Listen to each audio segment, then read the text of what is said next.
நேயர்கள் அனைவருக்கும் ஸ்ரீ வருணா பாலாவின் அன்பான வணக்கங்கள். 2026ஆம் ஆண்டு குரு பயிற்சி எப்பொழுது நடக்க இருக்கிறது, எந்தெந்த ராசிக்கு பலன்கள் அளிக்கப் போகிறார் என்பதை நாம் இப்பொழுது பார்க்கலாம்.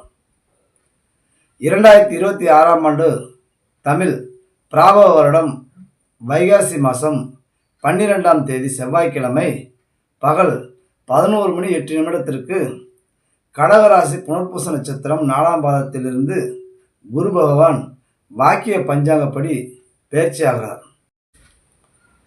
அப்படி பயிற்சியாகும் குரு பகவான் கடகராசியில் உச்ச குருவாக சஞ்சாரம் பெற்று தன் பார்வை பலத்தால் 5ஆம் பார்வையாக விருச்சிக ராசியையும், 7ஆம் பார்வையாக மகர ராசியையும், 9ஆம் பார்வையாக மீன ராசிக்கும் அபிரிதமான பலன்களை அள்ளி கொடுக்க போகிறார். இப்படி கடகராசியில் சஞ்சாரம் செய்யும் குரு பகவான் மீண்டும் ஐப்பசி மாதம் 3ஆம் தேதி, அதாவது 20/10/2026 செவ்வாய்க்கிழமை மாலை 4:29 சிம்ம ராசி மக நட்சத்திரம் 1ஆம் பாதத்திற்கு பெயர்ச்சி அடைகிறார்.